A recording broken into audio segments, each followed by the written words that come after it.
converso agora com o Paulo Okamoto, que é presidente da Fundação Perseu Abramo, sobre os 45 anos do PT, os desafios para se reconectar ao eleitorado. Paulo Okamoto, boa noite, obrigada pela presença. Boa noite, eu que agradeço o convite de vocês.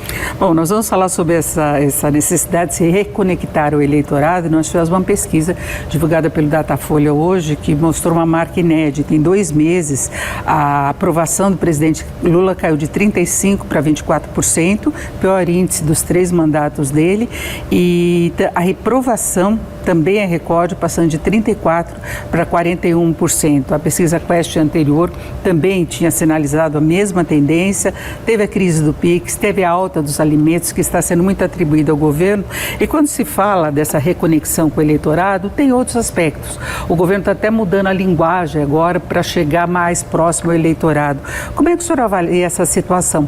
Porque Lula retomou programas que fizeram muito sucesso nos primeiros mandatos, mostrou preocupação com a população mais pobre. Por que não está dando certo agora? Não, eu acho que, primeiro, nós atravessamos um período muito difícil em termos democráticos no país. E isso destruiu muitas coisas, não é? Destruiu os ministérios, destruiu políticas públicas, enfim, destruiu um conjunto de coisas que possibilitava, por exemplo, que o nosso país tivesse uma segurança alimentar, tivesse uma Conab com depósito. Tudo isso foi destruído. E você não reconstrói isso de hoje para amanhã. Então, essas coisas todas que o Lula tem feito nesses últimos 2 anos foi reconstruir todas essas políticas. E isso era uma grande promessa que ele fez, né? A promessa que ele fez é: vou cuidar do povo brasileiro, vou cuidar de todos, em particular dos mais frágeis. Isso ele está fazendo. Só que eu acho que isso não é suficiente. É preciso que agora a gente tenha a capacidade de mostrar para muita gente que não é beneficiado diretamente por essas políticas, que ela é beneficiada indiretamente. Quando a gente acaba com a pobreza, muita gente ganha. Quando a gente acaba com a falta de vagas no serviço médico, muita gente ganha. Quando a gente melhora a infraestrutura, muita gente ganha empresário, ganha, melhora a produtividade do país. Quando a gente investe pesado na educação, melhora a produtividade do país, melhora as condições das empresas, enfim. É um conjunto de políticas que está sendo feito, que agora nós temos que discutir e conversar com a população para convencê-las. Essa nossa política está correta para transformar num país mais democrático, mais desenvolvido, mais justo e com muito mais felicidade e com muito mais oportunidade. Mas agora o eleitorado também tem outras prioridades, né? Já ficou evidente, inclusive o próprio presidente Lula já reconheceu a menor importância que se dá à carteira assinada, ao sindicalismo, que foi a base do Partido dos Trabalhadores. As pessoas estão preocupadas com o empreendedorismo. Proposta que foi apresentada, por exemplo, para quem trabalha com aplicativos, não foi aceita, porque se quer uma liberdade maior, esse crescimento por conta própria. Inclusive foi uma discussão muito colocada nas eleições municipais, e a gente vê no âmbito mundial esse tipo de preocupação. Por exemplo, Milei está adotando medidas muito duras na questão do ajuste fiscal, e ele ainda mantém a popularidade mesmo com a população sofrendo. Não é? Nós estamos vendo Trump adotando medidas que podem ocasionar mais inflação. Então não tem essa falta de conexão com novas prioridades do eleitorado, até para ampliar a base. Denise, eu acho que o mundo ficou mais individualista, né? Eu acho que a crise da globalização, que era toda uma teoria que tinha do sistema capitalista, é que os países têm que vender, quem tem o melhor preço coloca no outro mercado, isso é muito bom porque desenvolve, cria competitividade, abaixa os custos. Ao fim e ao cabo, isso mostrou um fracasso, né? Hoje nós temos os Estados Unidos, que é a mãe do capitalismo, a mãe da liberdade de negócios, fazendo protecionismo, né? Protecionismo pesado. Então, o que aconteceu? Eu acho que a sociedade brasileira e também mundial, nós temos um capitalismo muito mais concentrador de renda. Nós temos aí, sei lá, 20 grandes empresários no mundo que são donos da metade da fortuna do mundo. Então, qual que é o problema que nós temos hoje? Né? Eu tenho filho, eu tenho neto. Se meu neto perguntar, onde que eu vou trabalhar para poder ter um emprego, que eu vou comprar minha casa, que eu vou pagar a educação dos meus filhos, que eu vou ter um bom convênio médico, eu vou comprar o meu carro, eu não sei dizer. Né? O que eu sei dizer, não, então seja médico. não vai dar para ter médico, já tem médico demais. Aquela discussão de trabalhar em redes sociais muitas vezes supera qualquer profissão. Então, mas isso que vai vendendo um pouco ilusão. Teve um momento que nesse país que a saída era ser jogador de futebol, teve um momento que a saída era ser influencer, tem um momento agora que a saída para muitas pessoas jogar no tal do Betis, quem sabe fica milionário. Então, nós precisamos discutir a natureza da crise que nós atravessamos de sonho, porque eu acho que o grande problema, que foi até aventado por você, que as pessoas não querem ser contratadas por CLT, não é verdade. Se você chegar para uma pessoa e falar, vou te contratar, vou te pagar 10 mil, vou te pagar 12 mil, eu duvido que a pessoa não queira. Agora, a pessoa não quer ser contratada pela CLT para ganhar milhão. Exatamente, depende do tipo de contratação. Lógico, eu prefiro então fazer bico, certo? Ser um empreendedor, né? Ser qualquer outra atividade, porque eu vou ter duas coisas, pelo menos eu imagino que eu tenho essa possibilidade. A primeira possibilidade que eu tenho é de fazer o meu horário de trabalho. Isso é uma coisa maravilhosa, né? Você mesmo tem que estar aqui no horário, porque se não tiver, acaba, não tem programa. Então, é um estresse. E a pessoa também tem outra coisa, que é um pouco ilusão, mas também é verdadeiro. Para quem trabalha mais, eu posso ganhar mais. Então, se eu trabalhar mais como Uber, se eu trabalhar mais no iFood, se eu trabalhar mais como pedreiro, eu posso ganhar um pouco mais.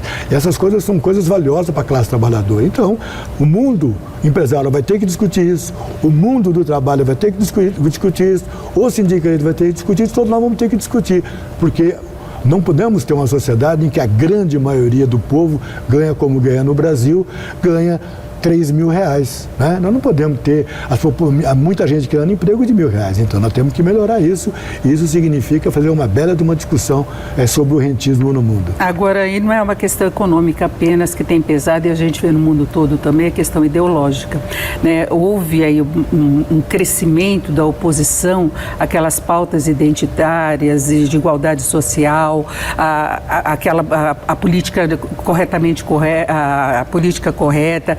Tudo isso exerceu um cansaço em parte da população, e a gente vê os presidentes que estão sendo eleitos, o perfil do discurso, não é? Então, houve uma oposição também àquelas pautas tradicionais de esquerda.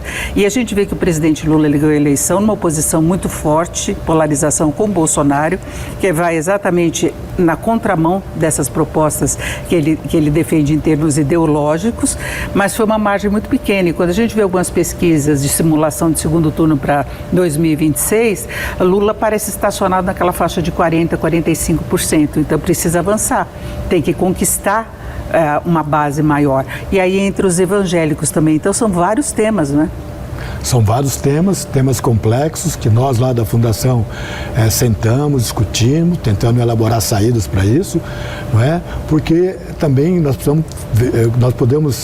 precisamos ver como conversar certos assuntos, né, que chama de identitário. Por exemplo, a questão do feminismo, né? O que é o feminismo, ao fim e ao cabo? É as mulheres terem direito ao mesmo salário, é a mulher ter direito a poder trabalhar, é a mulher ter o direito de dividir a responsabilidade das tarefas domésticas. Então, essas mulheres tiveram o mesmo direito, a mesma oportunidade de trabalhar, ganhar os mesmos salários, ter as mesmas oportunidades para fazer política, para ser o que quiser.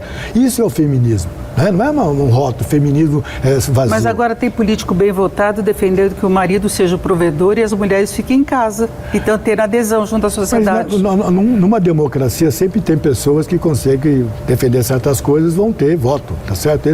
Mas o grosso, né? O grosso da população, o grosso do eleitorado que defende certa posição não são minoritários. Agora, o PT nos 45 anos agora vai escolher uma nova direção, e também há divisões em relação a isso, e eu acho que tem até uma certa relação com esse tipo de posicionamento ideológico. O seu nome foi cogitado, inclusive, para tentar pacificar, né? Gleisi Hoffmann sai. De lá tem o apoio, o ex-prefeito de Araraquara, que seria aprovado pelo presidente Lula, o nome dele surgiu. Não é? Eu não estou nem localizando, é Edinho Silva, que é ex-prefeito de Araraquara e ex-ministro da Comunicação Social. Tem também o líder do governo na Câmara, José Guimarães. E há uma divisão do partido em relação a isso. O seu nome pode seguir adiante? Não. Primeiro que eu não acho que tem uma divisão do partido sobre isso. Hoje o partido é um partido muito forte. Você sabe que o PT é um partido diferente, um partido que escolhe sua direção na base. Nós escolhemos nossos dirigentes municipais democraticamente, os estaduais, os nacionais. Então é um processo muito, muito forte de debate, de discussão, certo? Sobre a conjuntura, sobre o Brasil, sobre a realidade. A Fundação está ajudando nesse processo. E nós vamos escolher uma direção, não é, que leve em consideração todas as fragilidades que o partido tem hoje, não é, e também com a visão de futuro. Então, quem for o dirigente capaz de construir esse programa e se apresentar para construir esse programa e, ao mesmo tempo, conseguir articular um time para fazer com que esse programa aconteça, é que vai ser a direção do partido. E, portanto, o PT não tem grandes divergências ideológicas de política. Você não vai achar o PT enquanto partido fazendo grandes brigas. Mas tem um pouco de questão de jogo de cintura, né? Pegou mal para boa parte da população o fato de alguns integrantes do PT terem ido à posse de Maduro. É esse tipo de assunto que eu colocava. E um outro ponto, que nós estamos chegando quase ao fim, a tendência de a economia ir pior este ano, por conta de juros elevados e inflação elevada. Ano que vem é ano de eleições. Como é que se lida com tudo isso? Não, primeiro que eu acho que a economia vai melhorar, né? Acabei de ver aí uma informação importante, que é a questão do dólar. O dólar, houve um aumento muito forte do dólar, o dólar está caindo. Se o dólar cai, muitas coisas melhoram, inclusive o preço de carne, preço de óleo de comida, olha o preço do milho e tudo mais, e tenho certeza de que também a inflação, a demanda que existe, porque se criou mais emprego, né? Também tem uma demanda que criou mais emprego. Sim. Você vê que a China está comendo mais, demanda mais carne, assim que funciona. Você melhora a vida das pessoas, as pessoas querem comer mais, querem vestir melhor, querem consumir melhor, e aí nós temos que produzir mais. Então é uma questão de oportunidade. Nós vamos ter um país que vai estar produzindo mais. Hoje não tem escassez de nada no Brasil, e com a produção de mais coisas, vamos poder abaixar o preço e melhorar substancialmente a vida do povo. Pode confiar. Ouvimos o Paulo Okamoto, que é presidente da Fundação Perseu Abramo. Mais uma vez, muito obrigada pela sua presença. Uma boa noite. Obrigado, Denise. Uma boa noite a todos. Com vocês.